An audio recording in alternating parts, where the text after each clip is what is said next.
Di mana istri dan anak saya? Tolong, katakan pada saya. Yang sabar ya, Nak. Istrimu itu selingkuh. Seorang pria pulang setelah 5 tahun merantau, membawa koper hitam dan harapan besar. Rumah mewah sudah berdiri, uang 1 miliar tiap bulan tak pernah putus. Tapi di balik pintu itu, bukan istri dan anak yang menyambut, melainkan fitnah, kebohongan, dan pengkhianatan dari Pak D dan Bude. Saat ia percaya keluarganya hidup bahagia, ternyata mereka justru bertahan hidup di sebuah gubuk reot di pinggir sawah. Ternyata. Sebelum kita mulai cerita ini, tuliskan dulu di kolom komentar. Dari kota mana kalian menonton cerita ini? Dan jangan lupa untuk like dan subscribe channel ini. Yang sudah subscribe, like dan komen, semoga dimudahkan segala urusannya, dilapangkan rezekinya, disehatkan badannya, dan dikabulkan semua hajat dunia akhirat oleh Allah. Amin ya robbal alamin. Sekarang mari kita mulai ceritanya. Subuh itu masih basah oleh embun sawah. Kabut tipis menggantung rendah di antara batang padi yang baru ditanam. Di sebuah rumah kayu sederhana, seorang pria duduk terdiam di tangga depan.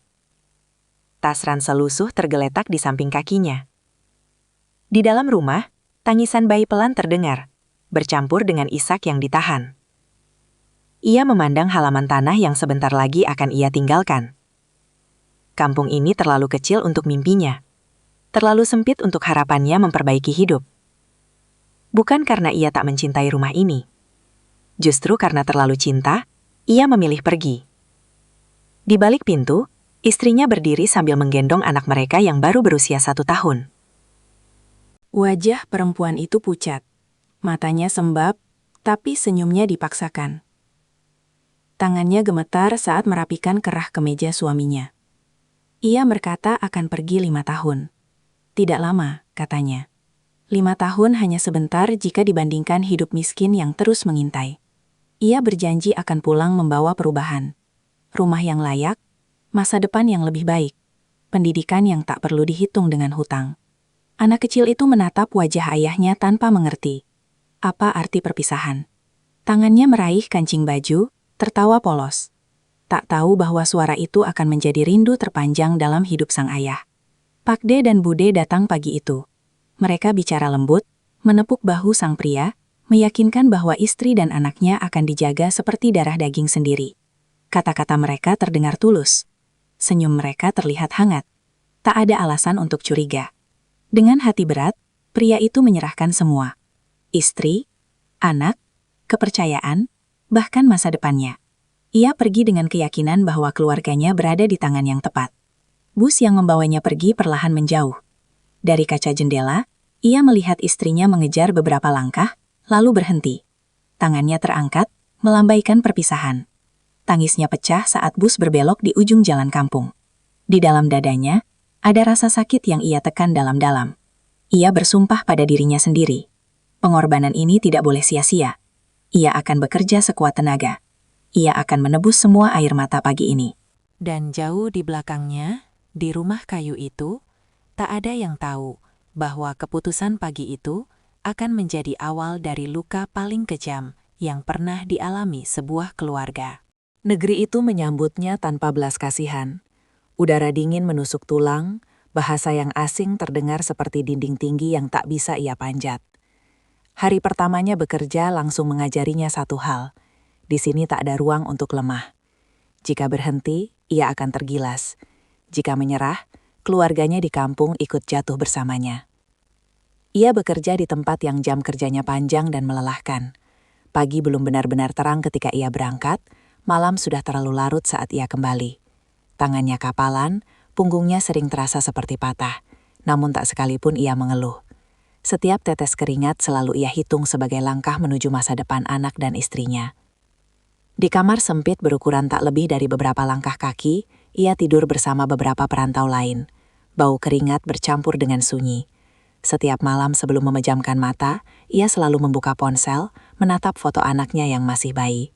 Wajah kecil itu seolah tumbuh setiap kali ia melihatnya. Senyum polosnya menjadi penguat saat tubuhnya hampir menyerah. Istrinya sering mengirim pesan suara, Suaranya lembut, berusaha terdengar kuat. Ia bercerita tentang anak mereka yang mulai belajar berjalan, tentang tawa kecil yang sering memanggil nama ayahnya meski belum jelas ucapannya. Setiap pesan itu membuat dadanya sesak. Ada rindu yang tak bisa diterjemahkan oleh kata. Beberapa bulan pertama berjalan berat, namun perlahan hasil kerjanya mulai terlihat. Gajinya naik, jam lembur bertambah. Ia mengambil semua kesempatan tanpa berpikir panjang. Baginya, lelah adalah harga yang pantas untuk masa depan yang ia impikan. Setiap bulan, ia mengirim uang ke kampung. Jumlahnya besar, jauh lebih besar dari kebutuhan hidup sederhana keluarganya. Ia menitipkan semuanya pada pakdenya, orang yang ia anggap paling bisa dipercaya. Tak pernah terlintas sedikit pun rasa curiga. Setiap kali transfer berhasil, hatinya terasa ringan. Pakdenya selalu membalas dengan pesan singkat. Uang sudah diterima, istri dan anak sehat, rumah mulai dibangun. Kalimat itu berulang dari bulan ke bulan. Sederhana, tapi cukup untuk menenangkan pikirannya. Tahun pertama berlalu, anak itu kini sudah bisa berlari kecil. Ia melihatnya dari panggilan video yang kadang tersendat. Wajah anaknya tampak ceria. Istrinya tersenyum, meski matanya sering terlihat lelah. Ia bertanya, tapi istrinya selalu menjawab baik-baik saja. Ia percaya, terlalu percaya. Di tahun kedua, jumlah uang yang ia kirim meningkat drastis, 1 miliar rupiah setiap bulan, angka yang dulu bahkan tak pernah ia bayangkan. Ia tak menyentuh uang itu untuk dirinya sendiri. Pakaian masih sama, makanan masih sederhana. Semua ia serahkan untuk keluarga. Rumah mewah mulai terlihat dari foto yang dikirim pakdenya. Dinding tinggi, pagar besi, lantai mengkilap. Ia menatap foto itu lama sekali. Ada rasa bangga yang mengembang di dadanya. Semua pengorbanan ini nyata hasilnya.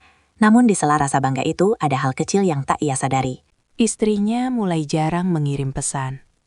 Panggilan video sering ditolak dengan alasan sinyal. Suaranya di pesan suara terdengar lebih singkat. Tak lagi bercerita panjang seperti dulu. Ia menepis semua kecurigaan. Mungkin istrinya lelah mengurus anak. Mungkin sibuk.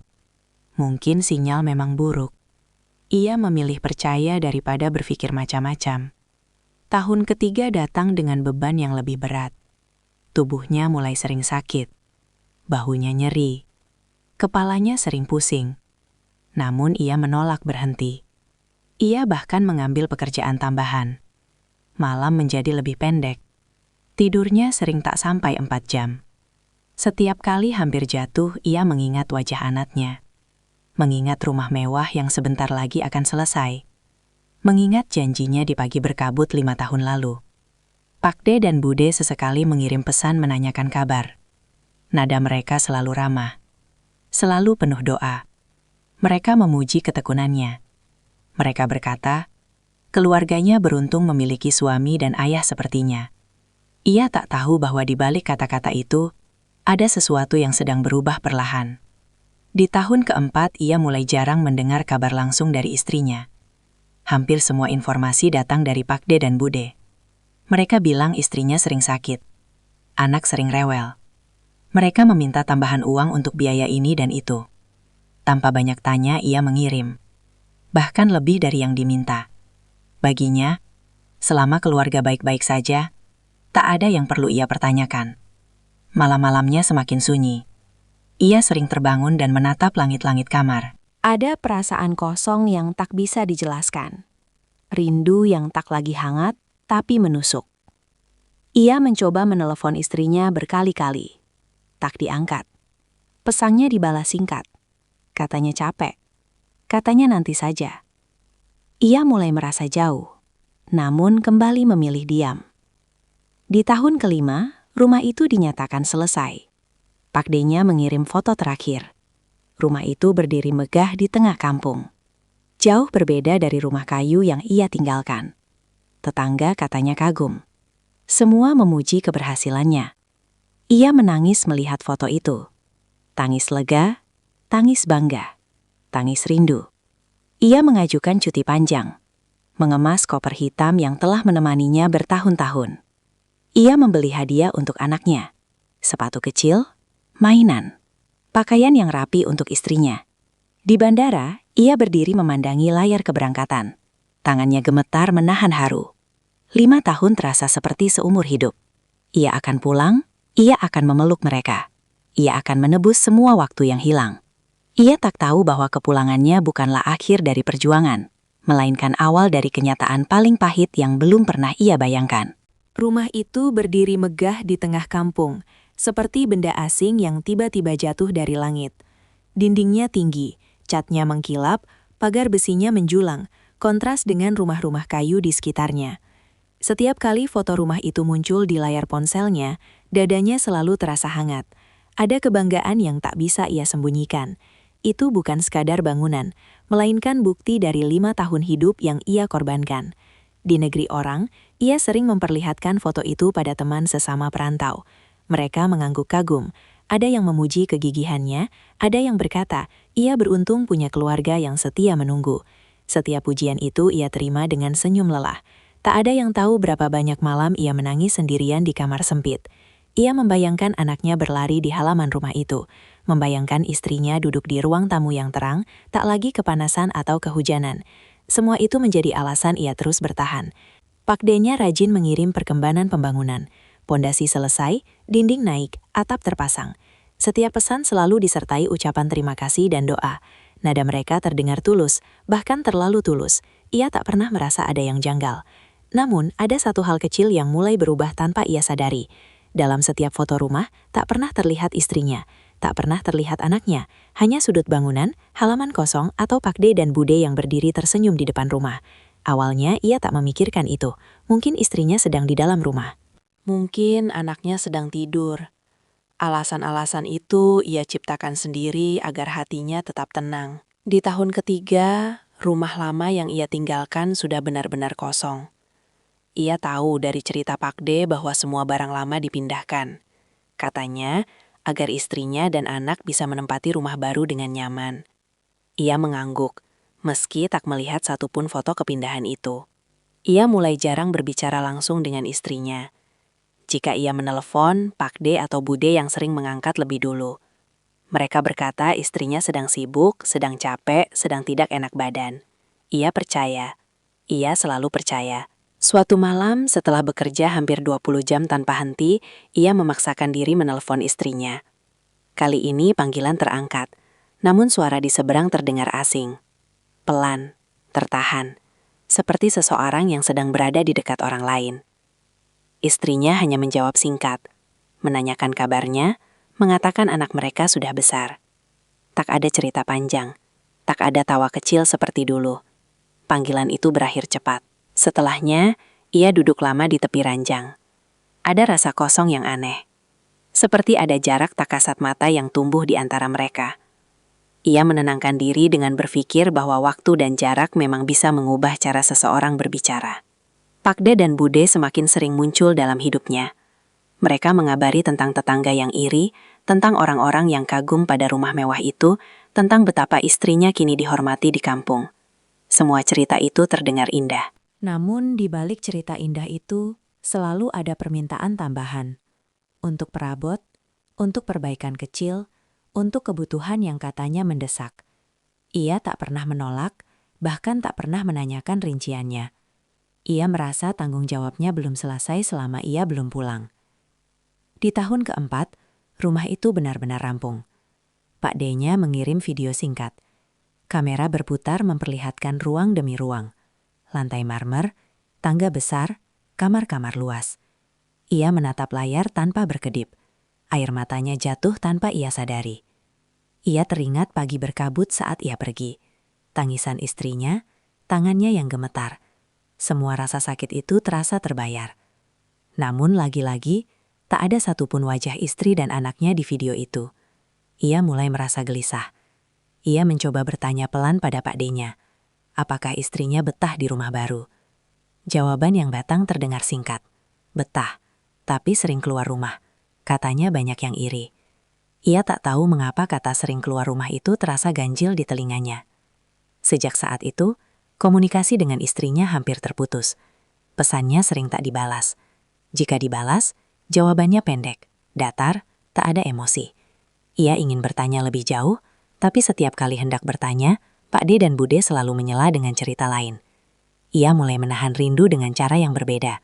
Bukan lagi dengan harapan hangat, melainkan dengan kegelisahan yang tak bisa ia jelaskan.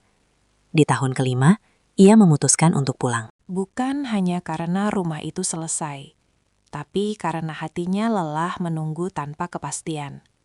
Ia ingin melihat dengan matanya sendiri. Ia ingin memastikan semuanya baik-baik saja. Pak D dan Bude menyambut kabar kepulangannya dengan antusias berlebihan. Mereka berkata akan menyiapkan sambutan, akan membuat acara kecil, akan mengabari tetangga. Namun anehnya, mereka menyarankan agar ia tidak memberitahu istrinya lebih dulu. Katanya ingin memberi kejutan. Katanya agar istrinya senang. Ia ragu sejenak, tapi akhirnya setuju. Ia membayangkan wajah istrinya yang terkejut bahagia, anak yang berlari memeluk kakinya. Ia tak tahu bahwa saran itu bukan untuk kejutan, melainkan untuk menutup sesuatu yang selama ini disembunyikan rapat-rapat. Saat ia mengemas koper hitamnya, ia merasa campur aduk, antara bahagia dan cemas, antara bangga dan rindu yang nyeri. Rumah mewah itu seharusnya menjadi akhir dari penderitaan. Namun, jauh di dalam hatinya, ada perasaan asing yang berbisik pelan, bahwa rumah itu dibangun bukan hanya dari keringat, tapi juga dari air mata yang tak pernah ia lihat. Pesawat mendarat saat matahari condong ke barat. Roda menyentuh landasan dengan hentakan pelan, namun di dada pria itu ada getaran yang jauh lebih keras. 5 tahun. Angka itu berputar di kepalanya sejak ia berdiri di lorong pesawat. 5 tahun hidupnya tertinggal di negeri orang, 5 tahun rindu yang disimpan rapat. Ia menarik koper hitamnya keluar dari bandara. Udara kampung halaman menyergap hidungnya. Hangat, lembab. Aroma tanah yang tak pernah ia temukan di tempat lain. Dadanya mengembang. Ia pulang. Perjalanan menuju kampung terasa lebih lambat dari yang ia bayangkan. Setiap kilometer seolah ditarik panjang. Jalan aspal berubah menjadi jalan sempit. Gedung-gedung tinggi berganti sawah hijau yang membentang. Pohon-pohon tua berdiri seperti saksi bisu yang tak pernah pergi. Ia duduk di kursi belakang mobil sewaan, memandangi pemandangan dengan mata berkaca-kaca. Semua terasa sama, namun juga terasa berbeda. Ada rumah yang dulu reyot, kini berdiri lebih rapi. Ada warung kecil yang sudah tutup. Ada tikungan jalan yang mengingatkannya pada masa kecil. Tangannya menggenggam ponsel. Ada keinginan kuat untuk menelepon istrinya, memberitahu bahwa ia sudah dekat, bahwa ia akan segera pulang. Namun ia teringat pesan Pak D dan Bude. Jangan beritahu dulu, biar kejutan. Ia menelan keraguan itu. Ia ingin percaya. Saat mobil mulai memasuki wilayah kampung, jantungnya berdegup lebih cepat. Rumah-rumah kayu berjajar di kiri kanan. Anak-anak kecil berlarian tanpa alas kaki. Beberapa orang dewasa menoleh saat mobil melintas. Ada tatapan heran, ada yang mengenali, ada yang hanya menatap sekilas. Mobil berhenti tak jauh dari rumah mewah itu. Ia turun berlahan, seolah takut jika langkahnya terlalu cepat, semua ini hanya mimpi. Dari kejauhan, rumah itu terlihat lebih besar dari foto, lebih megah, lebih dingin. Ia berdiri beberapa detik di depan pagar besi. Tangannya gemetar saat menyentuh gagang koper. Ini rumahnya, rumah yang ia bangun dengan 5 tahun hidupnya. Namun sesuatu terasa aneh. Halaman rumah itu sepi. Tak ada suara anak bermain, tak ada jemuran pakaian, tak ada tanda kehidupan. Ia menghela napas, mencoba menenangkan diri. Mungkin istrinya sedang di dalam, mungkin anaknya sedang tidur siang. Ia melangkah ke depan pintu, tangannya terangkat, namun sebelum mengetuk, ia berhenti sejenak. Ada perasaan asing yang menyelinap, seperti peringatan halus yang tak bisa dijelaskan. Ketukan pertama terdengar pelan. Tak ada jawaban. Ia mengetuk lagi, kali ini lebih keras. Dari dalam, terdengar langkah kaki. Jantungnya hampir meloncat keluar. Inilah saatnya. Pintu terbuka perlahan. Yang muncul bukan wajah yang ia rindukan selama 5 tahun. Bukan senyum yang ia bayangkan setiap malam. Bukan suara yang ia simpan di hatinya. Yang berdiri di hadapannya adalah Pak D-nya. Pria itu terpaku. Wajah Pak D-nya tampak terkejut, namun cepat berubah menjadi senyum kaku. Bude muncul di belakang. Wajahnya pucat, matanya bergerak gelisah. Ia menatap mereka bergantian. Kata-kata tertahan di tenggorokannya. Pak D-nya menyebut namanya pelan. Menanyakan kapan ia tiba. Mengucapkan selamat datang dengan suara yang terdengar dipaksakan. Ia tak menjawab. Matanya menelusuri ke dalam rumah. Ruang tamu terlihat rapi. Terlalu rapi. Tak ada mainan anak, tak ada foto keluarga, tak ada jejak kehidupan yang ia bayangkan. Ia akhirnya bertanya, suaranya serak. Di mana istrinya? Di mana anaknya? Bude menunduk. Pak D-nya menghela nafas panjang. Mereka saling berpandangan sejenak, seperti sedang menyusun cerita. Pak D-nya berkata pelan. Namun setiap kata terasa seperti pukulan. Istrinya sudah pergi. Katanya selingkuh. Katanya membawa anak. Katanya pergi tanpa pamit. Dunia seakan berhenti berputar. Ia merasa telinganya berdengung. Dadanya sesak. Kata-kata itu masuk. Namun otaknya menolak memproses. Ia bertanya lagi. Suaranya meninggi. Sejak kapan? Mengapa ia tak diberitahu? Pak D-nya menjawab dengan wajah sedih. Mereka tak ingin mengganggunya bekerja. Tak ingin pikirannya terpecah. Mereka bilang ini demi kebaikannya. Bude menambahkan dengan suara lirih. Mereka malu. Takut ia hancur jika tahu lebih cepat. Ia melangkah mundur satu langkah.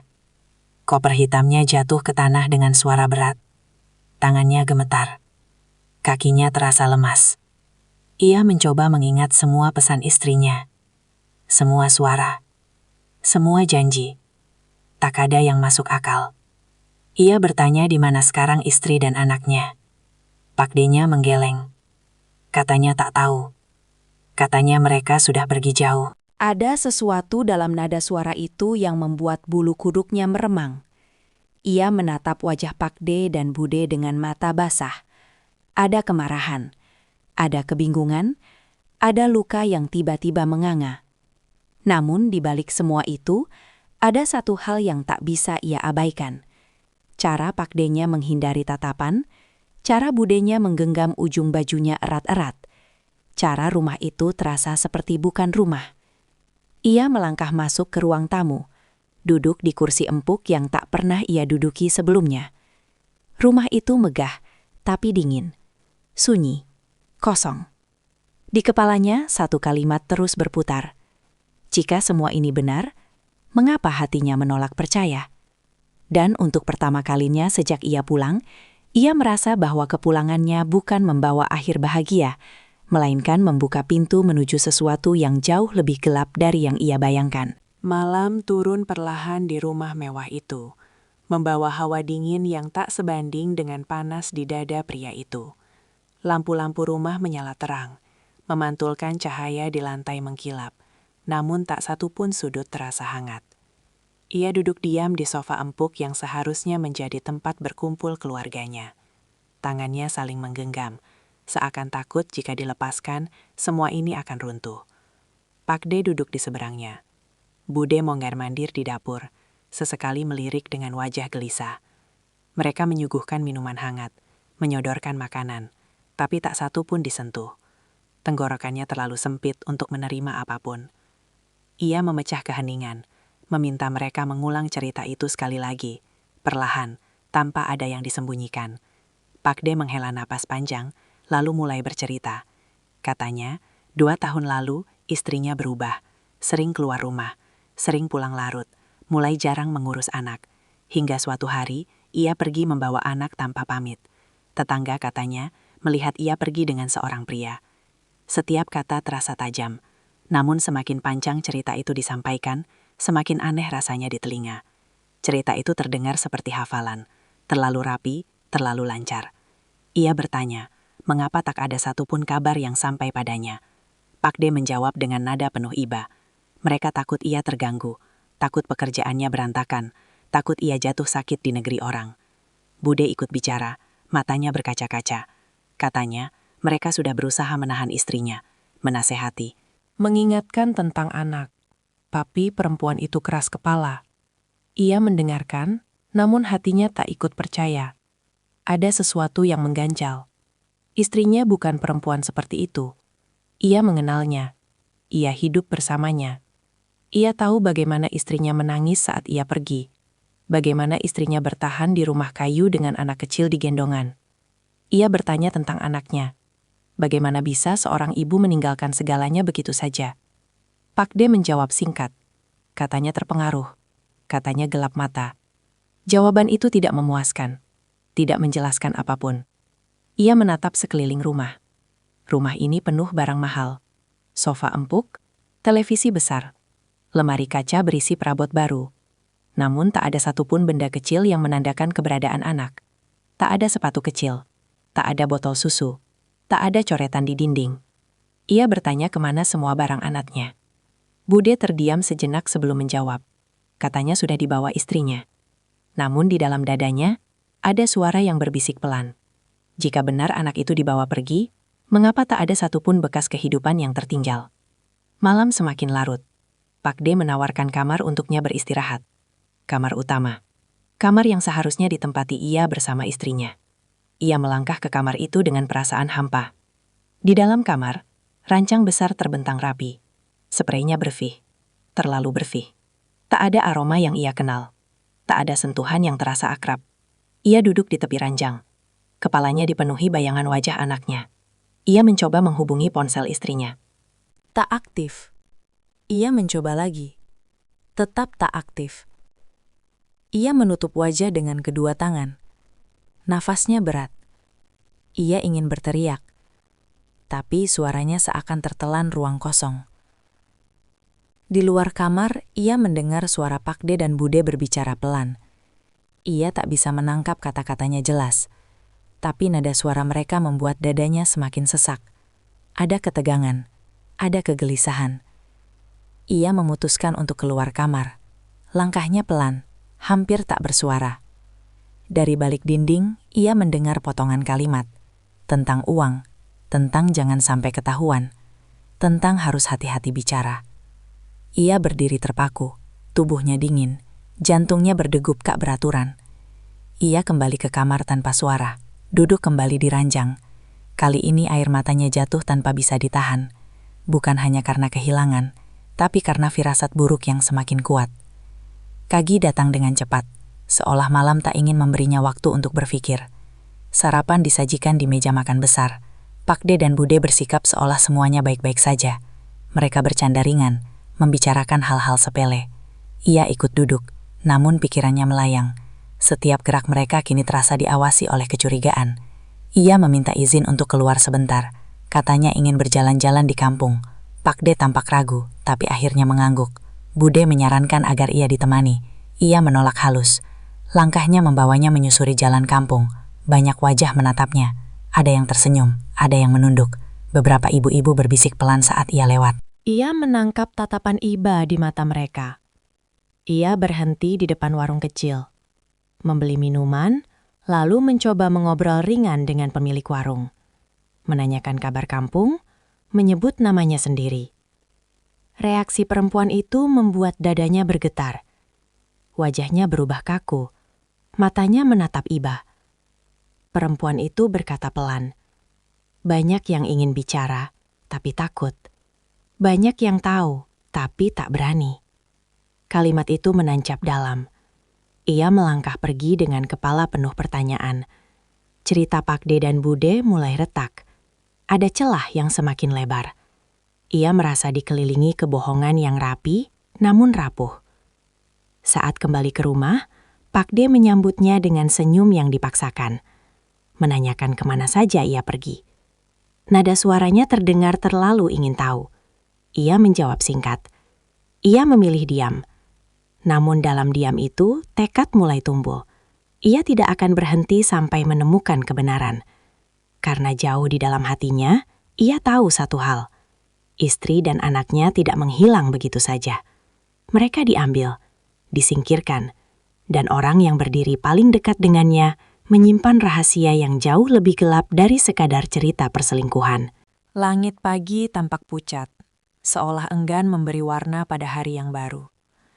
Pria itu bangun lebih awal dari siapapun di rumah mewah tersebut. Tidurnya gelisah. Setiap kali memejamkan mata, potongan percakapan semalam kembali berputar.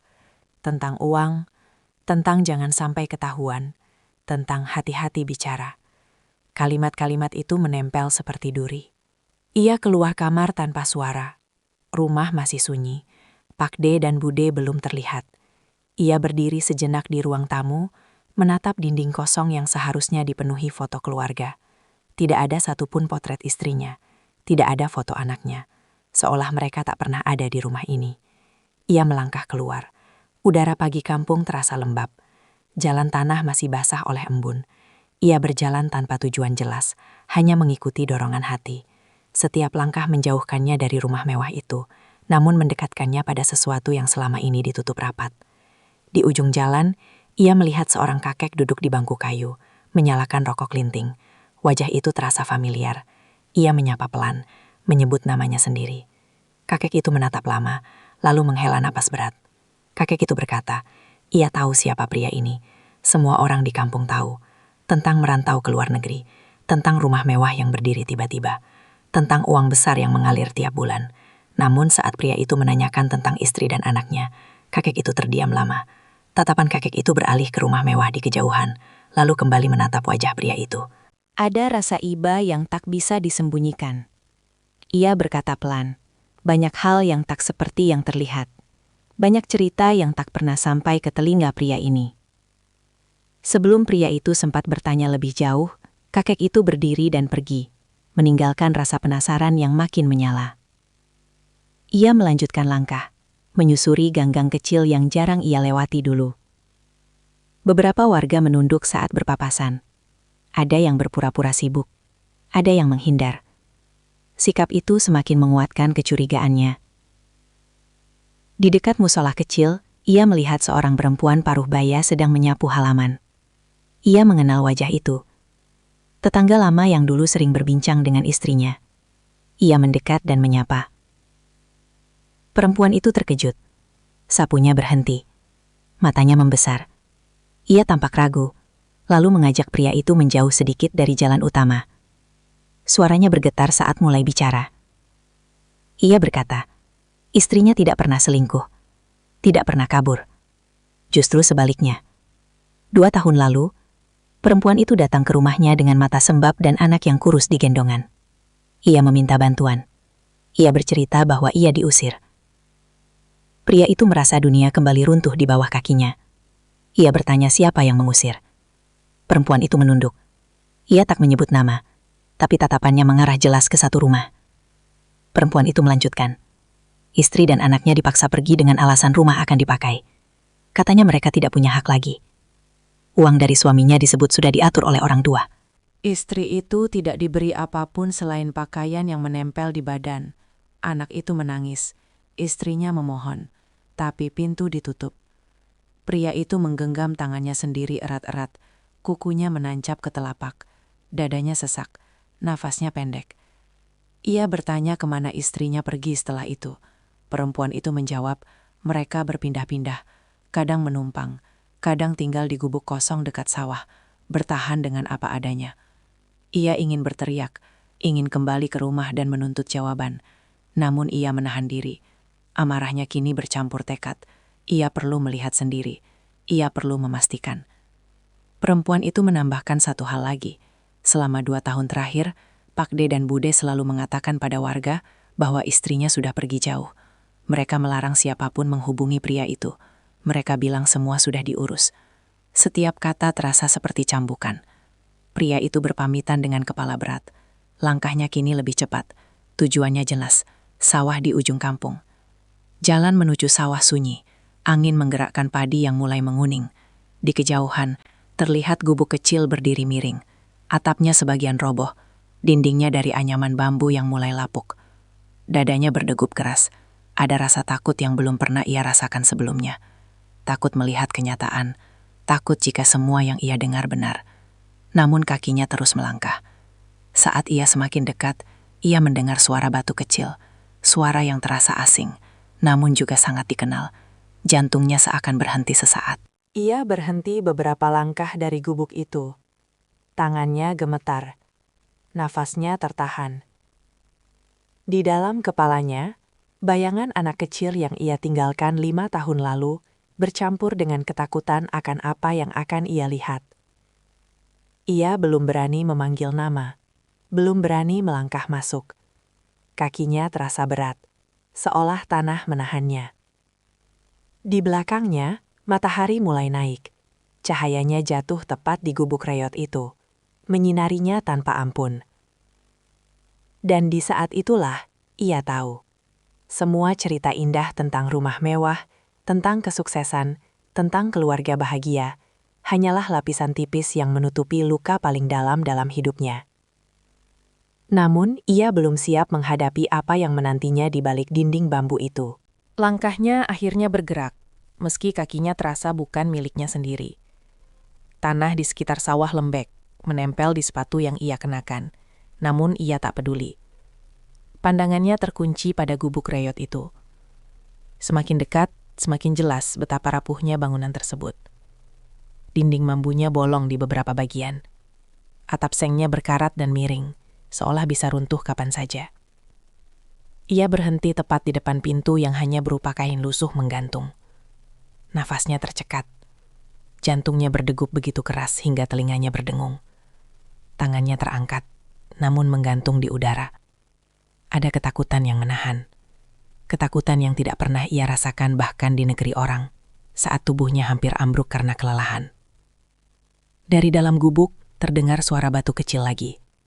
Disusul suara perempuan yang ia kenal betul. Meski terdengar jauh lebih lemah dari yang ia ingat. Saat itulah semua keraguan runtuh. Ia menyibakkan kain penutup pintu perlahan. Pemandangan di hadapannya membuat dadanya seakan diremas dengan tangan kasar. Di sudut gubuk, seorang perempuan duduk bersandar pada dinding bambu. Tubuhnya kurus, wajahnya pucat, rambutnya diikat seadanya. Di pangkuannya seorang anak kecil terlelap. Tubuhnya jauh lebih kecil dari bayangan yang selama ini ia simpan di kepalanya.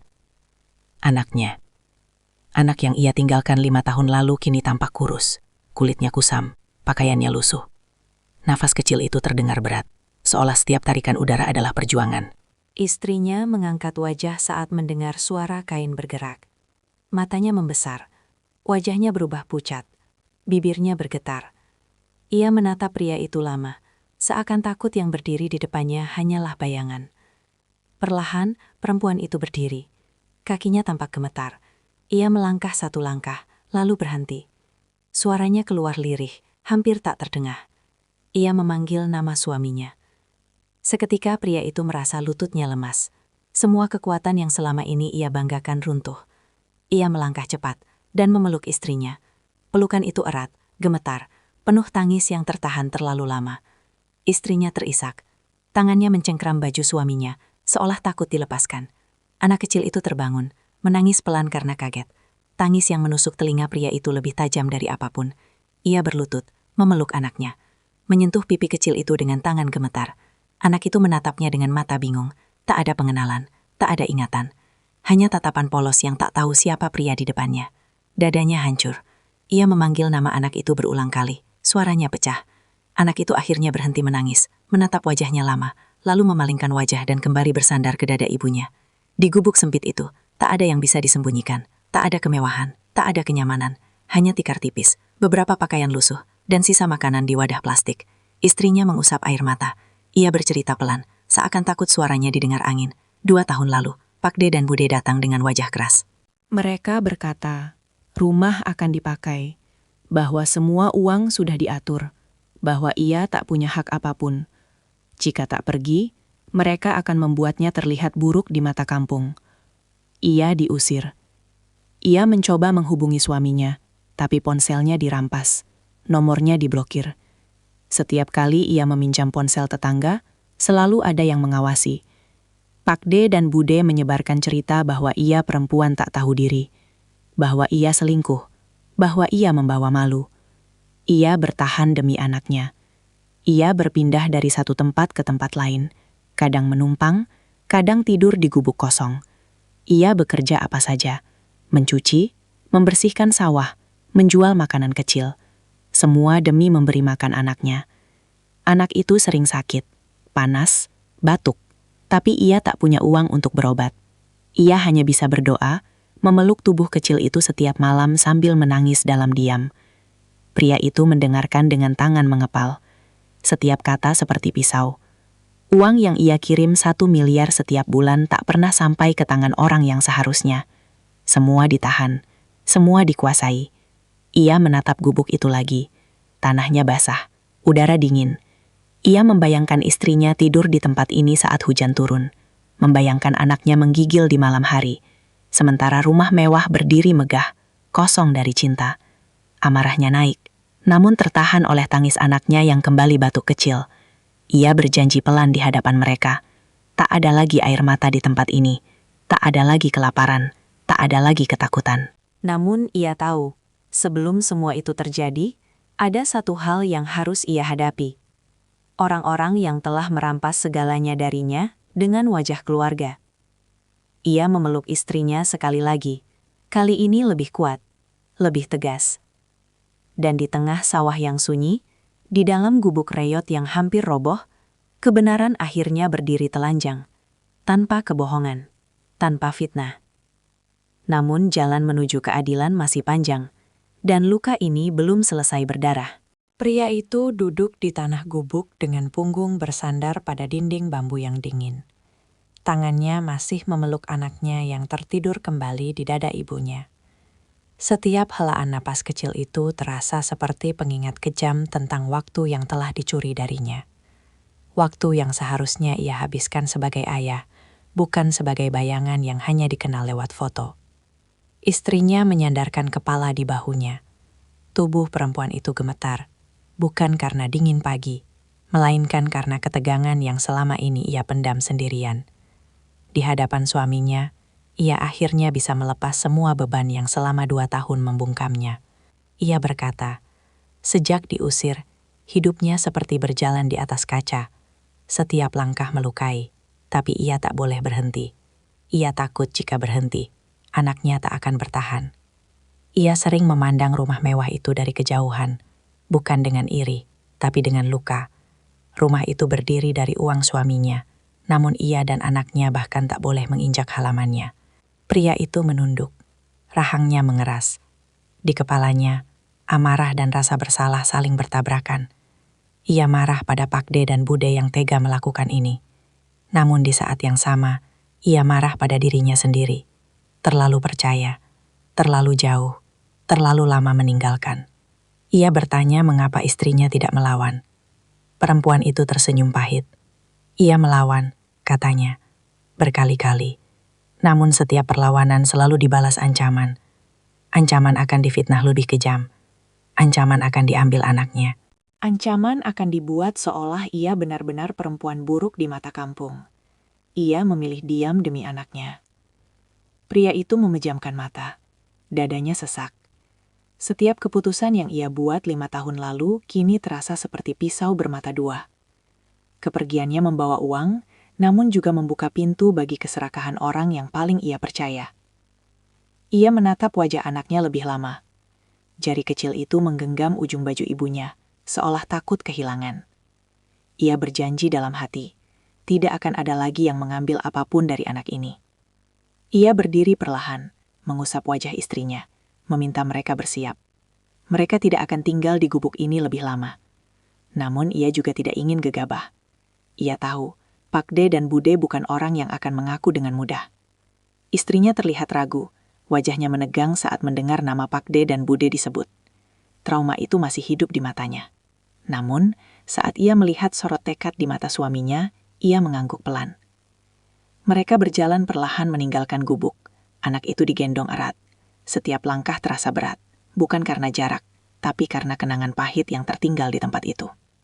Dalam perjalanan menuju kampung, pria itu menyusun rencana di kepalanya. Ia tidak ingin datang dengan emosi semata. Ia ingin kebenaran berdiri di hadapan semua orang. Ia ingin Pakde dan Bude tak bisa lagi bersembunyi di balik cerita rapi. Ia berhenti sejenak di rumah tetangga yang dulu membantu istrinya. Perempuan paruh baya itu terkejut melihat mereka bersama. Matanya berkaca-kaca. Ia mempersilahkan mereka masuk, memberi air minum, memberi alas duduk.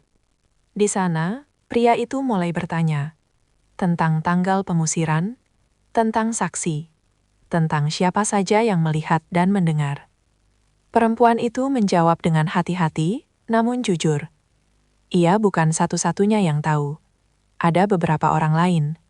Mereka hanya takut bicara. Pria itu mengangguk. Rasa marahnya kini berubah menjadi dingin, terarah. Ia menitipkan istri dan anaknya di rumah itu untuk sementara. Ia ingin menghadapi Pak De dan Bude sendiri terlebih dulu. Istrinya menahan lengannya. Matanya penuh kecemasan. Ia takut sejarah terulang. Ia takut ancaman kembali datang. Pria itu menggenggam tangan istrinya, meyakinkan bahwa kali ini berbeda. Kali ini ia ada di sini. Tidak akan pergi. Tidak akan diam. Langkahnya menuju rumah mewah terasa berbeda dari saat ia datang kemarin. Kini setiap jengkal tanah seperti menuntut pertanggungjawaban. Rumah itu masih berdiri angkuh, tak berubah. Namun di mata pria itu, rumah itu tak lagi tampak megah. Ia tampak seperti bangunan kosong yang berdiri di atas penderitaan. Pak De dan Bude terkejut melihatnya kembali seorang diri. Mereka bertanya dengan nada heran kemana ia pergi sejak pagi. Ia menjawab singkat, berjalan-jalan. Ia duduk di ruang tamu, tepat di kursi yang sama. Namun sikapnya berbeda. Punggungnya tegak, tatapannya tajam. Tak ada lagi kebingungan, tak ada lagi keraguan. Ia mulai bertanya dengan suara tenang, hampir terlalu tenang. Tentang tanggal istrinya pergi, tentang anaknya. Tentang uang yang ia kirim. Tentang alasan mereka melarang warga menghubunginya. Pak De mulai gelisah. Bude menggenggam ujung bajunya lebih erat. Jawaban mereka mulai tak sinkron. Cerita yang kemarin terdengar rapi kini tersendat. Ia menyebut satu nama. Tetangga yang melihat pengusiran itu.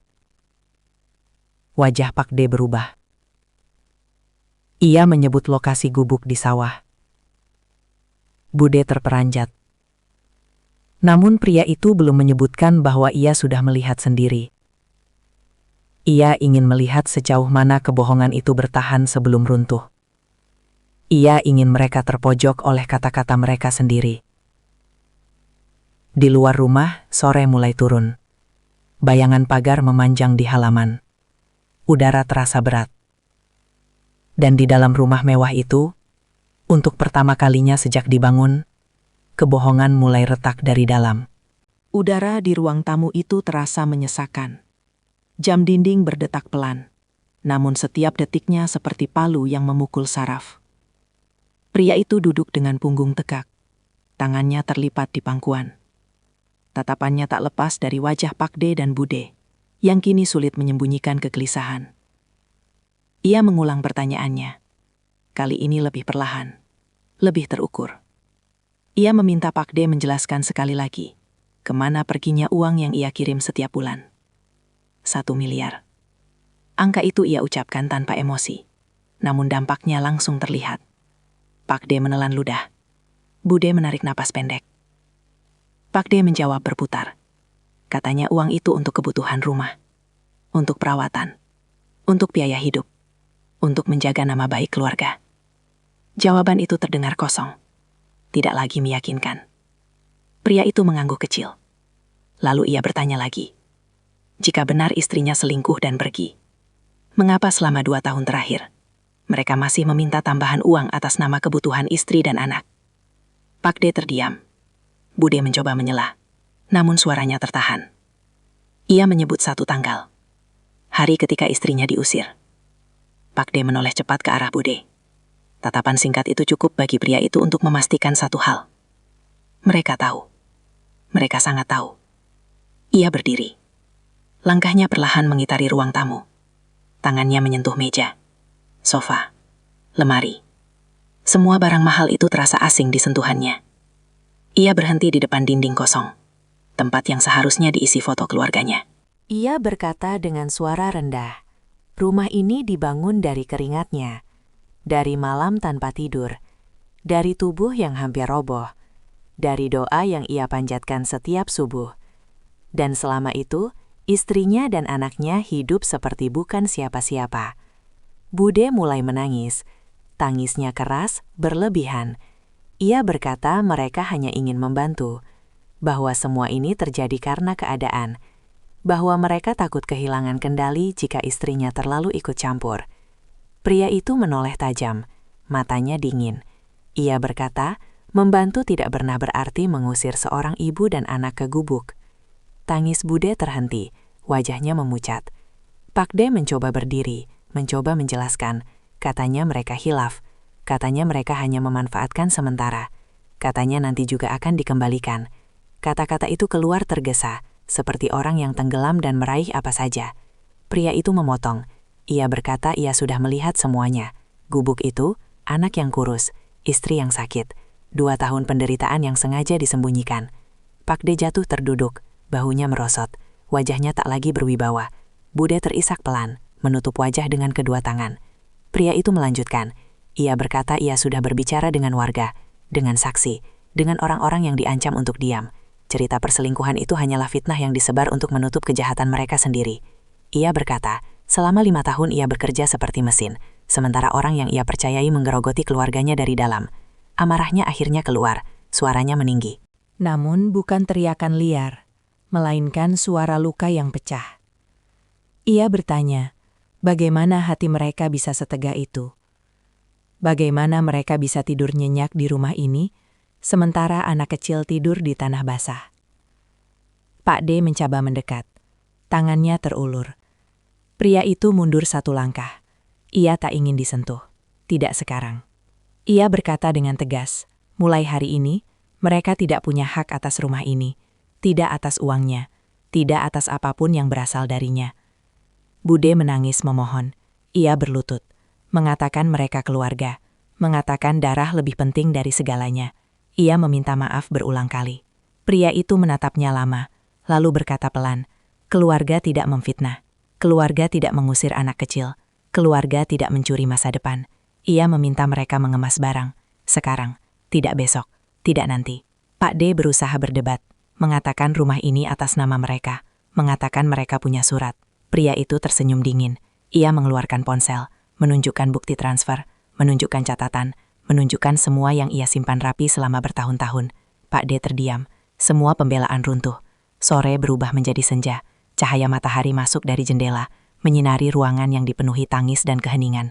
Pak D dan Bude akhirnya menyerah. Mereka berjalan tertatih menuju kamar untuk mengemas barang. Tangis Bude terdengar dari dalam. Pak D tak lagi bicara. Pria itu duduk kembali di sofa. Nafasnya berat, tangannya gemetar. Amarahnya perlahan turun, digantikan oleh kelelahan yang luar biasa. Ini bukan kemenangan. Ini hanya pengakuan atas luka yang terlalu lama ditahan. Beberapa jam kemudian, Pak D dan Bude keluar membawa tas. Wajah mereka kusut, mata mereka merah. Tak ada lagi kata, tak ada lagi alasan. Saat pintu rumah ditutup di belakang mereka, rumah itu kembali sunyi. Namun sunyi yang berbeda. Sunyi yang jujur, tanpa kebohongan. Pria itu berdiri di tengah ruang tamu, menatap sekeliling. Rumah ini akhirnya kembali menjadi miliknya. Namun di hatinya, ada satu hal yang lebih penting dari bangunan megah ini. Ia meraih ponselnya, mengirim pesan singkat. Istrinya dan anaknya akan kembali. Bukan ke rumah mewah semata, tapi ke hidup yang tak lagi dikuasai kebohongan. Dan di dalam dadanya, untuk pertama kalinya sejak kepulangannya, ia merasakan satu hal yang hampir ia lupakan. Kelegaan yang pahit, namun nyata. Malam turun perlahan, menyelimuti rumah mewah itu dengan keheningan yang belum pernah ia rasakan sebelumnya. Tidak ada lagi suara langkah tergesa. Tidak ada bisikan penuh kepura-pura. Tidak ada kebohongan yang menggantung di udara. Rumah itu akhirnya kosong. Benar-benar kosong. Bukan hanya dari orang-orang yang tak berhak, tetapi juga dari kepalsuan. Pria itu berdiri di tengah ruang tamu, mematikan satu persatu lampu. Setiap klik saklar terasa seperti penanda berakhirnya satu bab gelap dalam hidupnya. Ia berjalan menuju jendela, menatap halaman yang dulu tampak membanggakan, kini terasa biasa saja. Yang tersisa hanyalah rasa lelah yang sangat dalam. Ia duduk di lantai, bersandar pada dinding. Tangannya menutupi wajah. Untuk pertama kalinya sejak bertahun-tahun, ia menangis tanpa menahan. Tangis seorang ayah yang terlambat. Tangis seorang suami yang hampir kehilangan segalanya. Tangis seseorang yang akhirnya melihat kebenaran, meski dengan harga yang terlalu mahal. Beberapa saat kemudian ia bangkit. Ia mengambil jaketnya dan keluar rumah. Langkahnya mantap menuju rumah tetangga, tempat istrinya dan anaknya dititipkan. Malam itu terasa lebih dingin, namun hatinya justru sedikit lebih hangat.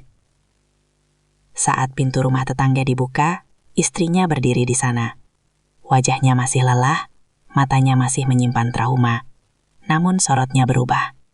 Ada kelegaan, ada harapan yang kembali menyala pelan. Anak kecil itu berdiri di belakangnya, berpegangan pada ujung bajunya. Pria itu berlutut. Membuka kedua tangannya. Tidak memaksa. Tidak memanggil.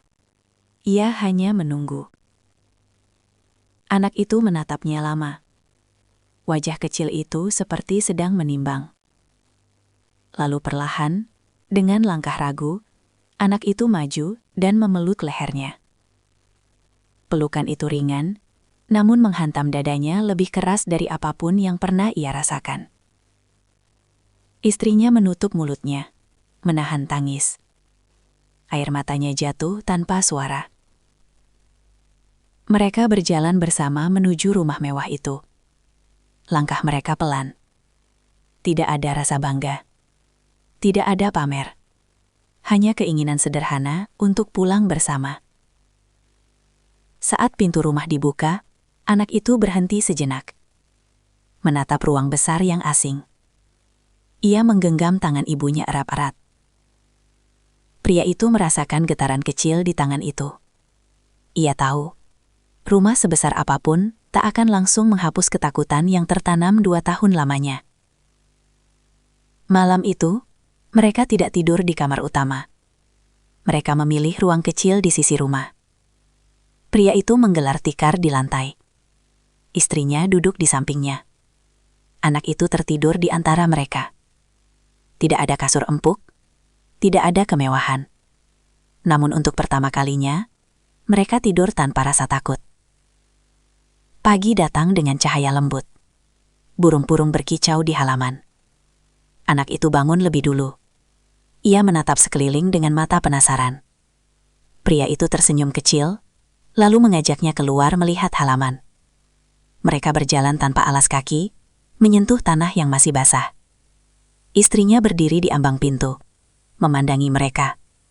Dadanya sesak oleh rasa syukur yang terlambat, namun nyata. Hari-hari berikutnya berjalan perlahan. Tidak ada pesta, tidak ada perayaan. Pria itu memilih menyelesaikan semuanya dengan tenang. Ia mengurus kembali kepemilikan rumah. Ia memastikan Pakde dan Bude tidak lagi bisa mendekat. Ia meminta warga yang selama ini diam untuk tak lagi takut. Istrinya mulai berani keluar rumah. Meski langkahnya masih ragu, namun ia tidak lagi menunduk. Anak itu mulai tersenyum lebih sering. Batuknya perlahan berkurang. Pria itu membawanya berobat. Untuk pertama kalinya, ia duduk di ruang tunggu sebagai ayah yang hadir. Suatu sore, pria itu duduk di tangga rumah, tempat yang dulu hanya ada dalam mimpinya. Istrinya duduk di sampingnya. Anak itu bermain dengan kerikil kecil di halaman. Mereka tidak banyak bicara, tidak perlu. Ia menyadari sesuatu yang selama ini luput. Rumah bukan tentang dinding tinggi atau lantai mengkilap. Rumah adalah tempat di mana seseorang tidak perlu berpura-pura kuat. Tempat di mana air mata tidak dianggap kelemahan. Ia menoleh pada istrinya, meminta maaf tanpa pembelaan, tanpa alasan. Istrinya mengangguk pelan. Tidak semua luka bisa sembuh cepat, namun kejujuran membuatnya bisa bernafas. Malam itu, pria itu berdiri di depan rumah, menatap langit kampung yang gelap dan penuh bintang. Ia teringat doa-doa yang dulu ia panjatkan sendirian di negeri orang. Kini doa itu terasa berbeda, lebih tenang. Lebih jujur, ia tidak tahu apa yang akan terjadi ke depan. Namun satu hal pasti, ia tidak akan lagi meninggalkan keluarganya dalam gelap. Tidak akan lagi menyerahkan cinta pada tangan yang salah. Di rumah itu, yang akhirnya kembali bernyawa, ia belajar bahwa kekayaan terbesar bukan uang yang ia kirim setiap bulan, melainkan keberanian untuk melindungi orang-orang yang ia cintai, meski harus melawan darah sendiri. Dan di malam yang sunyi itu, dengan anak yang tertidur lelap dan istri yang bersandar di bahunya, ia tahu bahwa perjalanan terberat dalam hidupnya akhirnya menemukan arah pulang.